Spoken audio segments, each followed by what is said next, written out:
السلام عليكم ورحمة الله وبركاته. نحمده ونصلي على رسوله الكريم. أما بعد فأعوذ بالله من الشيطان الرجيم. بسم الله الرحمن الرحيم. مثل الذين ينفقون أموالهم في سبيل الله كمثل حبة أنبتت 7 سنابل في كل سنبلة 100 حبة والله يضاعف لمن يشاء والله واسع عليم. وقال النبي صلى الله عليه وسلم: الصدقة ترد البلاء وتزيد في العمر. اللهم صل على محمد وعلى آل محمد كما صليت على إبراهيم وعلى آل إبراهيم إنك حميد مجيد. اللهم بارك على محمد وعلى آل محمد كما باركت على إبراهيم وعلى آل إبراهيم إنك حميد مجيد.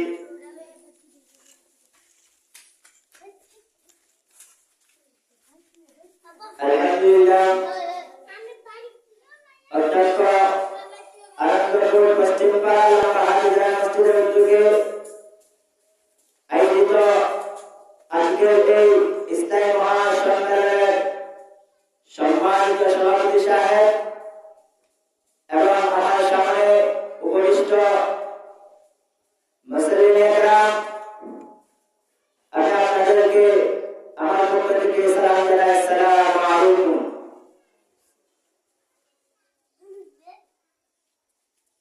সম্মানিত উপস্থিতি-ই-কেরাম, আমি আপনাদের সামনে আজকে যে বিষয়টি নিয়ে আলোচনা করব সেটা হলো দান সদকার ফজিলত।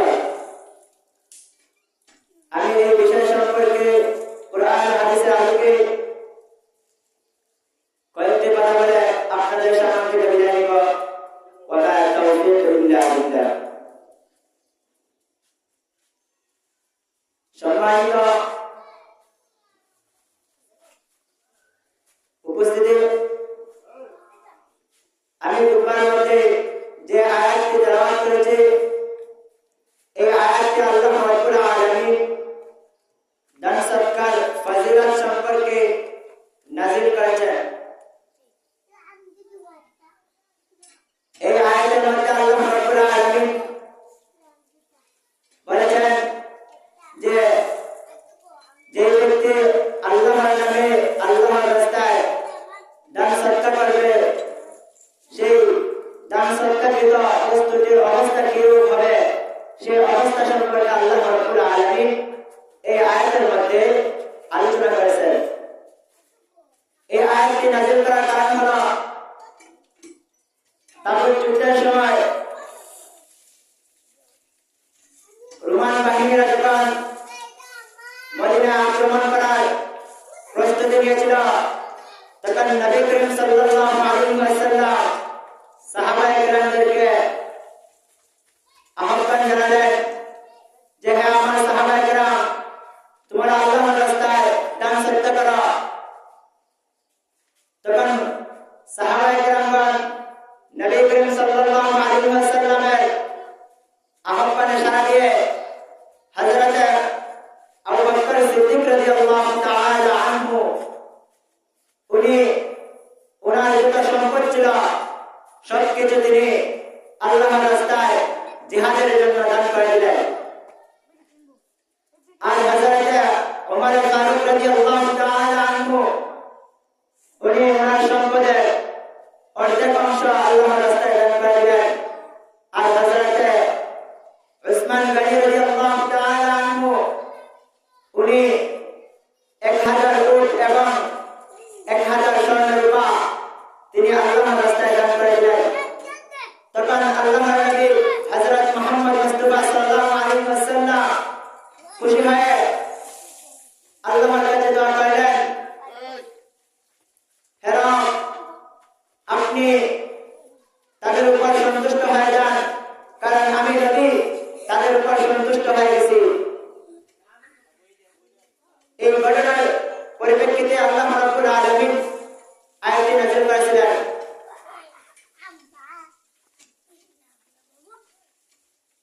এই আয়াতের মধ্যে আল্লাহ রাব্বুল আলামিন বলেন, মাসালুল লাযীনা ইউনফিকুনা আমওয়ালাহুম ফি সাবিলিল্লাহ, অর্থাৎ আমার বান্দাদের মধ্যে থেকে যারা আমি আল্লাহর রাস্তায় দান সদকা করবে তাদের দ্বারা অবস্থা হবে সেইরূপ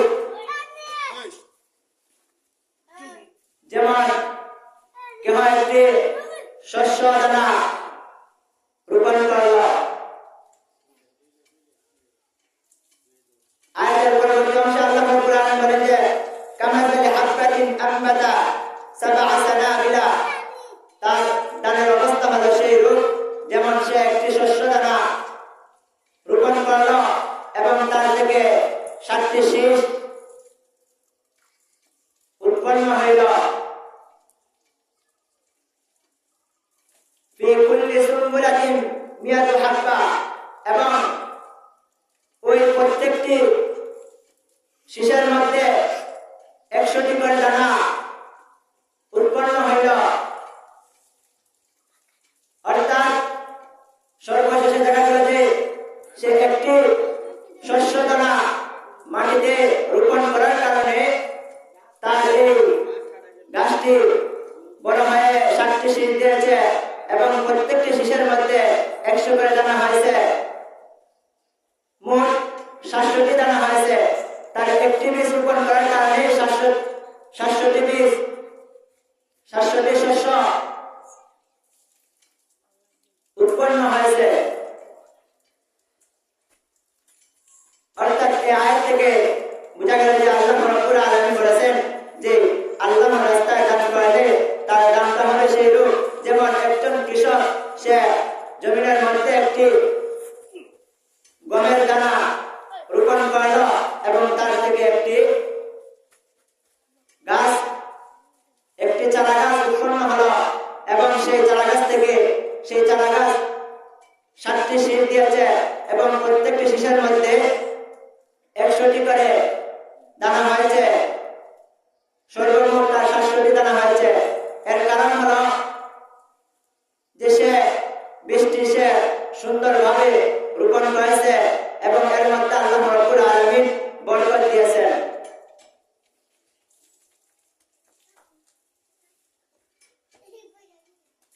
সে যে বীজটি রোপণ করেছে সেটা তরিকা হলো, তার জন্য শর্ত হলো 3টি। অর্থাৎ সে যদি বৃষ্টি যদি ভালো হয় তাহলে তার সেই চারাটি ভালো হবে এবং তার থেকে 7টি শীষ হবে এবং প্রত্যেকটি শীষের মধ্যে আবার 100টি করে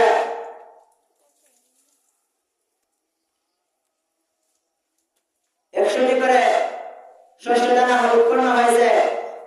এর কারণ হলো সে এই বীজটিকে ভালোভাবে, বৃষ্টি ছিল ভালো, সে সুন্দরভাবে উর্বর জমিতে রোপণ করেছে। তেমনি ভাবে সেই দানটিও তার অনুরূপ, অর্থাৎ সেই দানের জন্য সে যে দান করেছে সেটা জন্য শর্ত হলো 3টি। সে যদি এই দানকৃত বস্তুটি হালাল হয় এবং সেটি পবিত্র হয় তাহলে সেই দানকে আল্লাহ রাব্বুল আলামিন কবুল করবেন। দ্বিতীয় শর্ত হলো নিয়ত সঠিক হতে হবে। তার নিয়তের মধ্যে যদি গড়মিল দেখা যায় তাহলে তার দান কবুল হবে না। হাদিসের মধ্যে আসছে যে রাসূল করিম সাল্লাল্লাহু আলাইহি ওয়াসাল্লাম বলেন যে আল্লাহ রাব্বুল আলামিন তার বান্দার ওই আমল গ্রহণ করেন যেটা পবিত্র হয় এবং ওই সৎকাই কবুল করেন যেটা পবিত্র হয় এবং হালাল মাল থেকে সেটা দান করে থাকে। আর নিয়তের ব্যাপারে নবী করিম সাল্লাল্লাহু আলাইহি ওয়াসাল্লাম বলেন ইন্নামাল আ'মালু বিন্নিয়াত, অর্থাৎ সমস্ত কাজের জন্য নিয়ত হতে শর্ত। অর্থাৎ সে যে দান করেছে সেটা যদি তার নিয়ত সহি শুদ্ধ হয় তাহলে আল্লাহ রাব্বুল আলামিন তার এই দানকে কবুল করবেন। 3 নম্বর শর্ত হলো সে যে এই দান করবে সেটা কাদেরকে দান করবে, যে এই সদকা দেওয়ার উপযুক্ত গরিব, মিসকিন, ইয়েতিম তাদেরকে সে দান করতে হবে। যদি সে কোনো ধনী লোককে দান করে আল্লাহ রাব্বুল আলামিন তার এই দান কবুল করবেন না, কারণ সে দানের উপযুক্ত ব্যক্তি নয়। দানের উপযুক্ত ব্যক্তি হলো গরিব, ইয়েতিম, মিসকিন, অসহায়, তাদেরকে দান করতে হবে।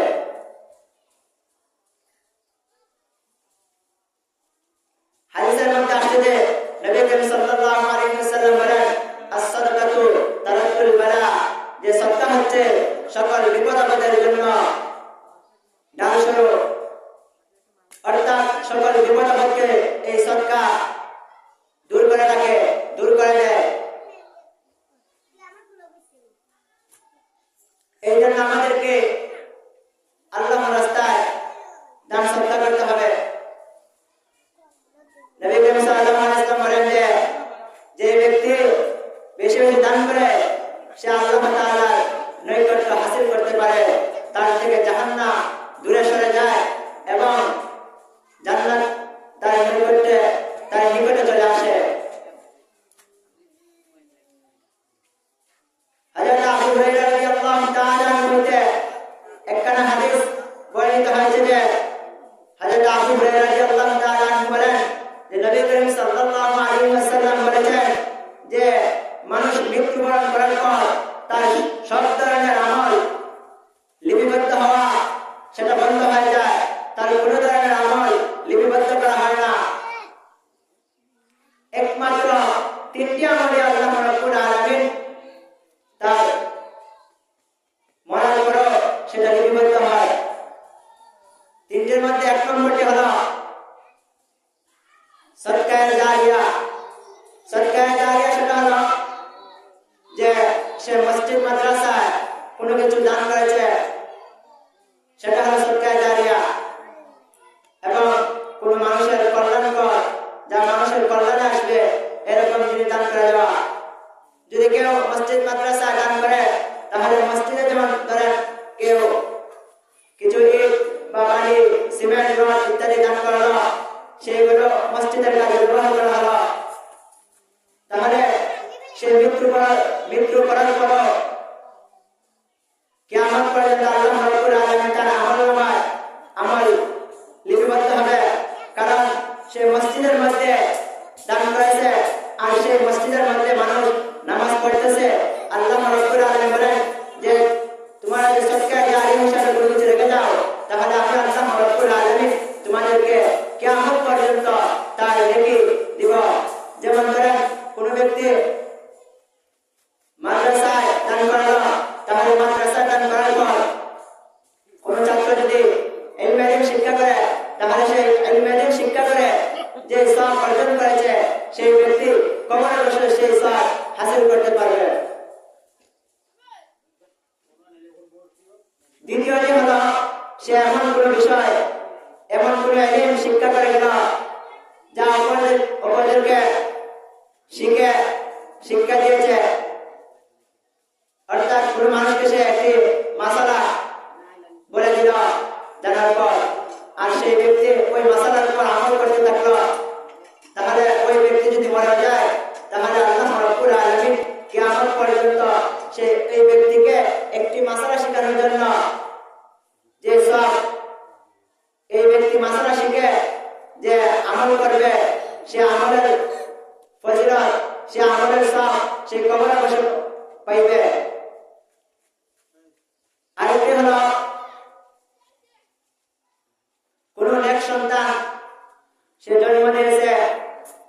সেই তার সন্তানকে মাদ্রাসায় মসজিদে পড়িয়েছে এবং সে সর্বদা আল্লাহর ইবাদত করে, কোনো খারাপ কাজের দিকে যায় না, আল্লাহর হুকুম অমান্য করে না, এই ধরনের কোনো সন্তান যদি সে জন্ম দিয়ে যায়, তাহলে সেই সন্তান যদি ইবাদত করে, কোনো আমল করে, নেক আমল করে, তাহলে ওই পিতা কবরে বসেও তার সওয়াব পাইতে থাকবে।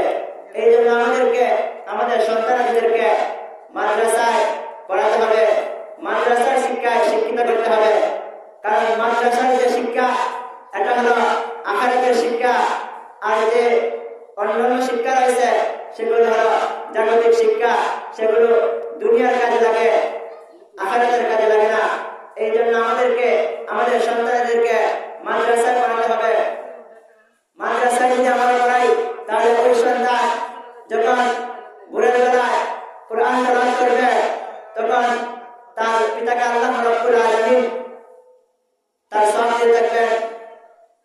একটি ঘটনা আছে যে এক ব্যক্তি তার স্ত্রীকে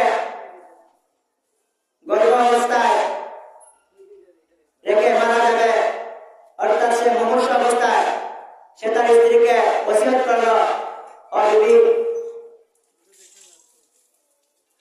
আমি যখন ইন্তেকাল করব তখন তুমি আমার এই সন্তানকে মাদ্রাসায় পড়াইবা, কোরআন শিক্ষা দিবা। ঠিক ওই ব্যক্তির মৃত্যুর পর তার স্ত্রী তার সন্তানকে যখন মাদ্রাসায় নিয়ে গেল এবং হুজুরের কাছে দিয়ে আসলো, তখন ওই সন্তান যখন আউযু বিল্লাহি মিনাশ শাইতানির রাজিম বিসমিল্লাহির রহমানির রহিম এই বলে কোরআন পাঠ করা শুরু করে দিল, তখন আল্লাহ রাব্বুল আলামিন ওই ব্যক্তির কবরের আযাব মাফ করে দিলেন। এর কারণ হলো সে তার বাচ্চাকে আখিরাতের পথ দেখিয়ে দিয়েছে, ইসলামী শিক্ষায় শিক্ষিত করেছে। এই জন্য আল্লাহ রাব্বুল আলামিন ওই ব্যক্তির কবরের আযাব মাফ করে দিলেন।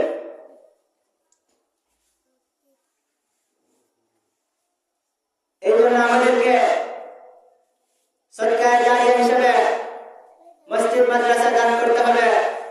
এবং 2 নম্বর কারণ হলো যে কোনো মানুষকে ইসলামী শিক্ষা দিয়ে যাব। 3 নম্বর হলো কোনো নেক সন্তান জন্ম দিয়ে তাকে ইসলামী শিক্ষায় শিক্ষিত করে মৃত্যুবরণ করব, তাহলে আল্লাহ রাব্বুল আলামিন সদকা জারিয়া হিসেবে আমাদেরকে মৃত্যুর পরও সেই আমলনামায়, আমাদের আমলনামায় নেক লেখা হবে। এর কারণ হলো সে সদকা জারিয়া হিসেবে দুনিয়াতে কিছু রেখে গেছে। কিয়ামতের ময়দানে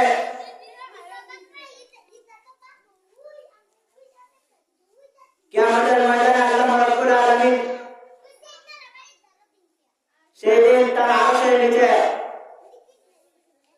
কয়েকজন মানুষকে স্থান দিবেন। তাদের সংখ্যা হলো 7 জন। 7 শ্রেণীর মানুষকে আল্লাহ রাব্বুল আলামিন কিয়ামতের ময়দানে তার আরশের নিচে স্থান দিবেন। সেই দিন তার আরশের ছায়া ব্যতীত অন্য কোনো ছায়া থাকবে না। সেই দিন কিয়ামতের ময়দানে মানুষের মাথার অর্ধহাত উপরে সূর্য চলে আসবে। এখন সূর্য পৃথিবীর বাহিরে রয়েছে এবং সেই সূর্যের একটি মুখ মাত্র আল্লাহ রাব্বুল আলামিন এই পৃথিবীতে দিয়েছেন, তাও আমরা সহ্য করতে পারি না সেই সূর্যের কিরণ। কিন্তু কাল কিয়ামতের ময়দানে আল্লাহ রাব্বুল আলামিন যখন হাসরের মাঠ কায়েম করবেন, তখন সেই সূর্য মানুষের মাথা থেকে অর্ধহাত উপরে থাকবে। আর সেই দিন আল্লাহ রাব্বুল আলামিন সূর্যের 12টি মুখ মানুষের দিকে দিয়ে দেবেন। সেই দিন আমরা কিভাবে সহ্য করব? সেই দিন শুধু আল্লাহ তাআলার আরশের ছায়া থাকবে, আর কোনো ছায়া থাকবে না। সেই আরশের ছায়া নিতে আল্লাহ রাব্বুল আলামিন 7 ব্যক্তিকে স্থান দিবেন। 1 নম্বর হলো ন্যায়পরায়ণ শাসক। ন্যায়পরায়ণ শাসক বলতে আমাদের সমাজে চেয়ারম্যান, মেম্বার